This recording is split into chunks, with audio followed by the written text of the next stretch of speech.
Notre thème d'aujourd'hui est intitulé « Les liens familiaux », tiré du livre d'Exode le chapitre 20, le verset 5 à 6. Je nous propose la lecture. Tu ne te prosterneras point devant elles, et tu ne les serviras point, car moi, l'Éternel, ton Dieu, je suis un Dieu jaloux, qui punit l'iniquité des pères sur les enfants jusqu'à la 3e et la 4e génération de ceux qui me haïssent, et qui fait miséricorde jusqu'en 1000 générations à ceux qui m'aiment et qui gardent mes commandements.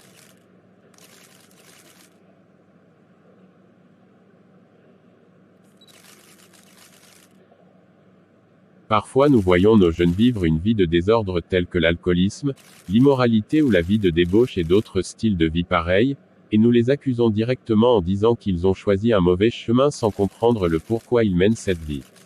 Parfois ce sont les liens des pères et mères qui poursuivent les jeunes sans qu'ils s'en rendent compte.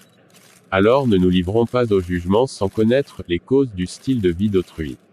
Mais plutôt en voyant notre bien-aimé mener une vie qui déplaît à Dieu, au lieu de nous moquer de lui, prions au contraire pour lui afin que miséricorde lui soit octroyée et qu'un jour, tous nous verrons au ciel.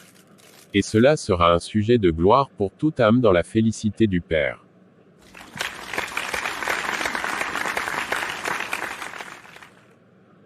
Comment tu gères la meuf dont on avait croisé dernièrement? La fille s'y veut faire comme si elle est très intelligente. Je l'avais invitée la fois passée au maquis et elle avait refusé. Et dernièrement je l'avais même invitée chez moi mais elle avait refusé. Elle t'a déjà accepté, gars? Non, c'est pour la voir et coucher avec elle que je fais tout ça mais elle refuse toujours, bro. Merde, faut abandonner mon frère. Non, aucune fille ne m'a résisté comme Consuela. Elle doit m'accepter. Une fois m'accepter et que je couche avec elle, je vais la jeter à la poubelle. Si tu le dis, j'attends pour voir.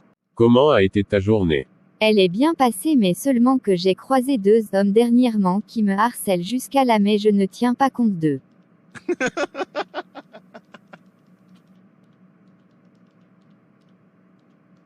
Certains hommes pensent que toutes les femmes sont pareilles. Ils pensent qu'elles toutes courent après l'argent mais ils se trompent. Ils ne connaissent pas comment j'ai prié pour t'avoir comme fiancé. Ils se trompent largement me concernant. Parlons d'autre chose, Consuela. Parlant de la date du mariage. C'est papa donc je vais répondre. D'accord mon homme. Oui allô papa. Comment tu vas mon fils? Je vais bien papa et vous? Je vais bien. Je peux te voir Jérémy? Ok d'accord papa, j'arrive. Il veut me voir donc je vais partir Consuela. D'accord mon homme. Je te dépose à la maison et je vais continuer. D'accord. Allons-y.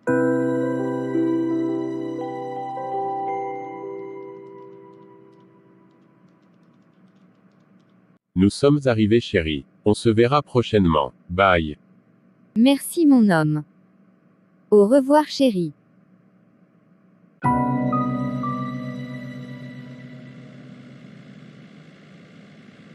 Tu m'as présenté ta fiancée depuis un mois déjà mais tu attends quoi pour te marier mon fils? Avec Consuela, nous pensons à une date propice pour notre mariage papa. Donc nous te reviendrons bientôt avec d'amples informations. Ok fils. Je vous attends. Qu'est-ce que tu veux devenir Edmond? Pourquoi tu n'arrives pas à te marier mais plutôt enceinter les femmes de partout? Je le ferai papa, mais pour le moment, j'ai trop de choses en tête et je ne compte pas me marier maintenant. Tu es en train de vieillir Edmond. Il te faut une femme. Je le ferai papa, ne t'inquiète pas. Cesse de pleurer ma copine, les hommes sont pareils. D'après tout ce que tu as fait pour Edmond, c'est de cette manière il te remercie. Qu'est-ce que je vais devenir? Qu'est-ce que je lui ai fait comme mal pour qu'il me fasse cela? Je suis foutue Nathalie, Nathalie. Ce n'est pas la fin du monde Edwige, et ne te laisse pas abattre par l'inconscience de ce fou appelé Edmond. Prends courage ma copine, ça va passer. Ne vois-tu pas Nathalie? Je suis enceinte de lui. Je dis bien je suis enceinte de lui et il m'a abandonnée. Que ferai-je avec cette grossesse?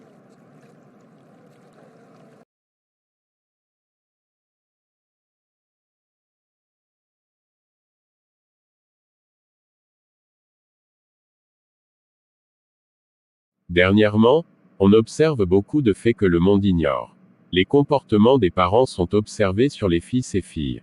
Et le monde accuse les enfants pour rien en oubliant que ces derniers vivent la vie des parents.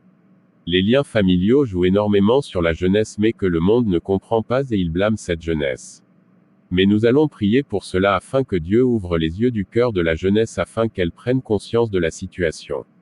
Et aussi nous allons plus orienter les enseignements sur les liens familiaux pour aider le monde dans sa marche.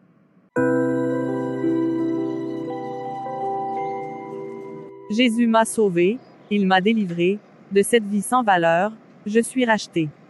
Jésus m'a sauvé, il m'a délivré, de cette vie sans valeur, je suis racheté. Jésus m'a sauvé, il m'a délivré, de cette vie sans valeur, je suis racheté. Jésus m'a sauvé, il m'a délivré, de cette vie sans valeur, je suis racheté. Je suis fini gars, j'ai été à l'hôpital et on m'a dit que je suis séropositif. Quoi? Comment cela est arrivé? Je suis sûr que c'est Chantal qui m'a transmis cette maladie puisque de toutes les filles j'ai connues, c'est elle seule qui n'est pas partie à l'hôpital avec moi pour le test. Je suis mort, je suis mort, je suis mort. Aide-moi Seigneur Jésus. Tu es bizarre Amos. Tu as quoi? Il y a de cela 2 jours, Chantal était venue me voir à la maison. J'étais à la toilette en train de prendre un bain et elle était entrée dans la chambre. Elle s'était déshabillée en laissant juste son dessous. J'étais sorti de la toilette et quand on s'était vu, on ne pouvait résister alors on avait couché ensemble. Je suis fini. Quoi? Tu as couché avec ma copine gars. Alors c'est que nous sommes tous deux infectés par Chantal. Merde.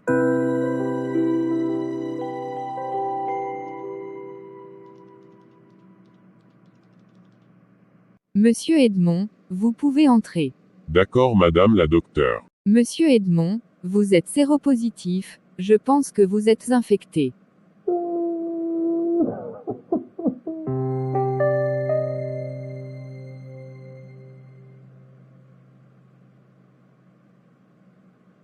Je suis fini. Je suis mort. Que vais-je devenir? Oui allô. Comment tu vas Edmond? Je ne vais pas bien Consuela et toi? J'espère que tu vas bien. Je vais bien Dieu merci. Tu as quoi mon cher? Je suis malade. Je suis attaqué par une maladie incurable Consuela. Malade, c'est quoi la maladie? Je suis contaminé par le VIH. Et sais-tu que Jésus peut te guérir? Pardon Consuela, je suis sérieux là où je suis. Je te dis la vérité cher Edmond. Jésus peut te guérir si tu l'acceptes dans ta vie et si tu le laisses conduire ta vie. Donne-moi plus de détails concernant ce Jésus afin qu'il me guérisse de cette maladie. Je ne peux t'expliquer au téléphone. Le mercredi nous avons la prière à l'église donc tu peux venir et à la fin, je te présenterai à mon fiancé, le pasteur et il priera pour toi mon cher. Tu as un fiancé et tu ne m'as pas dit. Et encore un pasteur. L'autre fois je voulais te dire mais tu ne m'avais pas laissé le temps de m'exprimer. Désolé pour cela. Et je serai à l'église le mercredi comme tu as dit. Bien, nous t'attendrons ce mercredi Edmond. Ok, c'est noté.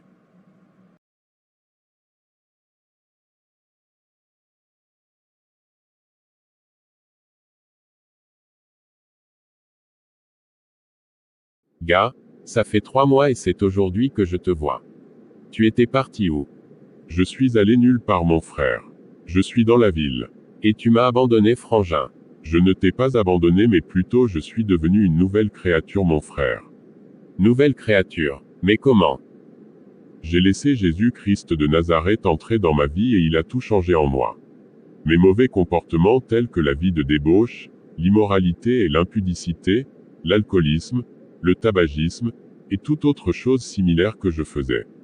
Et j'ai oublié de te dire. On ne m'appelle plus l'infecté puisque Jésus a ôté cette maladie en moi. Je suis devenu saint maintenant. Waouh! Tu ne m'as pas dit Edmond. Tu n'es pas un bon ami. Tu sais qu'on souffre de cette maladie que nous ait transmis cette dénommée Chantal. Et tu es parti te faire guérir sans rien me dire. Ce n'est pas bon ce que tu as fait Edmond. J'ai simplement oublié mon frère. Je suis vraiment désolé. Nous ne pouvons pas nous quereller à cause de ça. Et amène-moi voir la personne qui t'a guéri. Ok d'accord. Je te amènerai le mercredi voir le pasteur. Prépare-toi Amos. Je le ferai mon gars. Je veux être en bonne santé. Je croyais pas à ces histoires d'église et miracles mais au travers de toi, j'ai compris que Dieu existe réellement et que je dois lui confier ma vie et suivre tes traces. Tu as changé, jusqu'à même ton habillement aussi a changé. Je suis fier de toi, de ce que tu as abandonné cette mauvaise vie que nous menons en premier et que aujourd'hui, c'est toi qui me conduis à Christ Jésus. Je ne cesserai jamais de te dire merci mon frère Edmond. La gloire revient à notre Seigneur et Sauveur Jésus-Christ, qui nous a délivrés de toute forme de joug qui nous pesait et qui a fait de nous les fils du ciel. Merci Jésus pour cette grâce imméritée. Amen. Amen.